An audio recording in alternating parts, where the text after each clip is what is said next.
नमस्कार, प्रभाव साक्षी news network और आप सभी का स्वागत है। लोकसभा चुनाव के लिए पहले चरण का जो चुनाव प्रचार है वो थम गया है। अब मतदाताओं को निर्णय करना है कि दिल्ली में किसकी सरकार बनेगी।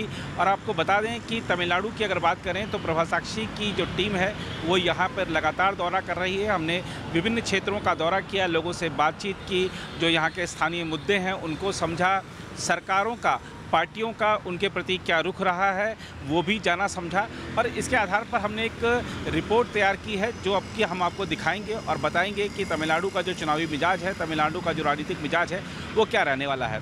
बहरहाल बात करें यहाँ चुनाव प्रचार की तो इसमें कोई दो राय नहीं कि डीएमके और एआईडीएमके के बीच मुख्य मुकाबला है। दोनों ही पार्टियों ने अपने जो वादे हैं, अपनी जो उपलब्धियां हैं मतदाताओं तक पहुंचाने में के लिए कड़ी मेहनत की। वहीं बीजेपी ने भी कोई कोर कसर नहीं छोड़ी है दक्षिण में कमल खिलाने के लिए।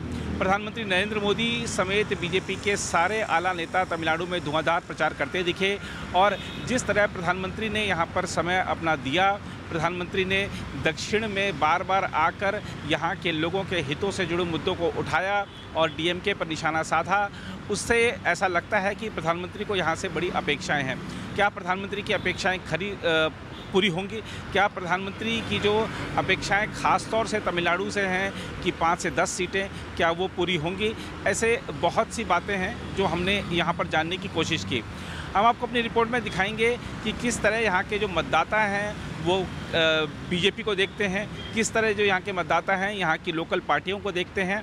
लेकिन एक बात तो तय है कि फ़िलहाल अगर हम कुल मिलाकर देखें तो डीएमके सर्वाधिक यहाँ पर लीड लिए हुए नज़र आ रही है।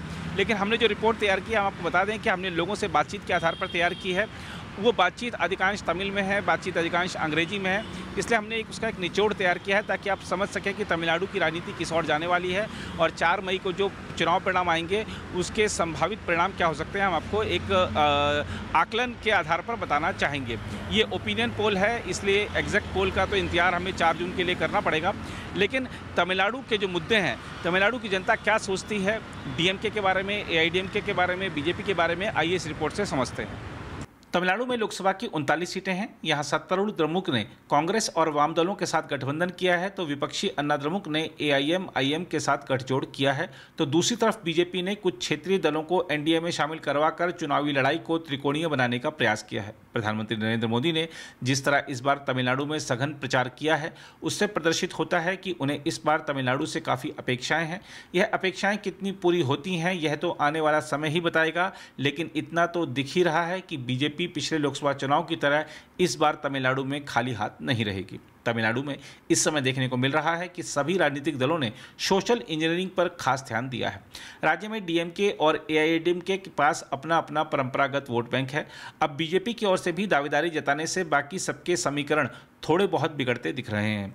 राज्य में कन्याकुमारी और तिरुनेलवेली ऐसे क्षेत्र हैं जहां बीजेपी और कांग्रेस का जनाधार स्थानीय दलों के मुकाबले अच्छा है। पिछले चुनाव में डीएमके ने राज्य में बाकी सभी दलों का सुपड़ा साफ कर दिया था और इस बार भी वह पिछला प्रदर्शन दोहराने के लिए एड़ी चोटी का जोर लगा रही है। वहीं दूसरी ओर विपक्षी अन्ना द्रमुक भी द्रमुक को परास्त करने के लिए प्रयासरत है। इस बार अन्ना द्रमुक यह सुनिश्चित करने के लिए पसीना बहा रही है कि सभी जातियों के मतदाता पार्टी के साथ रहें और विद्रोही नेताओं टीटीवी दिनाकरन और ओ पनीरसेल्वम की ओर न जाएं। दूसरी ओर मारवाड़ और पिल्लई जो कि अगड़ी जाति हैं, उनके अलावा बीजेपी सभी दलित समुदायों तक पहुंचने के लिए हर संभव प्रयास कर रही है।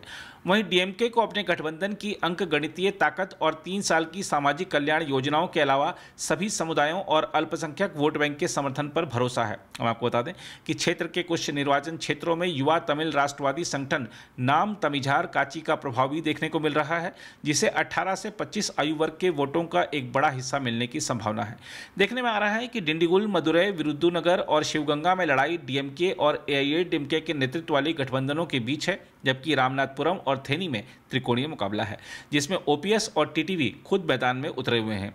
इसके अलावा थुथुकुडी जहां कनिमोझी करुणानिधि उम्मीदवार हैं, उसके अलावा तेनकासी में तस्वीर सत्तारूढ़ डीएमके के लिए अच्छी दिख रही है। वहीं तिरुनेलवेली में मुख्य लड़ाई रॉबर्ट ब्रूस जो कि कांग्रेस से हैं और नैनार नागेंद्रन जो कि बीजेपी के हैं उनके बीच होती दिख रही है, जबकि कन्याकुमारी में चुनावी लड़ाई स्पष्ट रूप से धर्म पर विभाजित दिख रही है। हम आपको बता दें कि बीजेपी तमिलनाडु में लंबे समय से हिंदू नादर और मरावारों का समर्थन हासिल करने की दिशा में काम कर रही है। रिपोर्टें हैं कि नादर और मारवारों का बड़ा वर्ग बीजेपी की ओर मुड़ रहा है। इसके अलावा गठबंधन के कारण दलित वोटों का बड़ा हिस्सा डीएमके को मिलने की संभावना है। इसके अलावा तिरुनेलवेली, थूथुकुडी और कन्याकुमारी में बड़ी संख्या में सरकारी कर्मचारी हैं और इन लोगों का झुकाव सामान्य तौर पर डीएमके की ओर अधिक है। डिंडीगुल में लड़ाई सीपीआईएम के सच्चिदानंदम और social democratic party of India के नेल्लई मुबारक के बीच है, जो एआईएडीएमके के 2 पत्तों वाले चुनाव चिन्ह पर चुनाव लड़ रहे हैं, जबकि बीजेपी गठबंधन के पीएमके उम्मीदवार थिलागाबामा तीसरे स्थान पर नजर आ रहे हैं। वहीं मदुरै में अन्ना द्रमुक के उम्मीदवार पी सर्वनन सीपीआई-एम के उम्मीदवार सु वेंकटेशन को कड़ी टक्कर दे रहे हैं और उन्हें नॉन परफॉर्मर बता रहे हैं, जबकि विरुधुनगर में चुनावी मुकाबला मनिकम के बीच सिमटने की संभावना है। वहीं शिवगंगा में कार्ति पी चिदम्बरम अन्ना द्रमुक के ए जेवियर डोस और बीजेपी के चुनाव चिन्ह पर चुनाव लड़ रहे देवनाथन यादव से लड़ रहे हैं। तिरुनेलवेली में बीजेपी उम्मीद कर रही है कि अन्ना द्रमुक की आंतरिक खींचतान से उसे फायदा होगा। कुल मिलाकर देखें तो ऐसा लगता है कि राज्य में सत्तारूढ़ डीएमके 17 सीटों पर जीत हासिल कर सकता है। वहीं बीजेपी के नेतृत्व वाला एनडीए 6 सीटों पर जीत हासिल कर सकता है, जिसमें से 4 पर बीजेपी को जीत मिल सकती है। कांग्रेस को तमिलनाडु में 8 सीटों पर जीत मिल सकती है, जबकि विपक्षी अन्ना द्रमुक के खाते में 4 सीटें जाती दिख रही हैं। अगर आप भी लेना चाहते हैं देश दुनिया की तमाम जानकारी तो आज ही सब्सक्राइब करें हमारे चैनल को। साथ ही नीचे दिए बेल आइकन को जरूर दबाएं ताकि हर अपडेट आप तक पहुंच सके।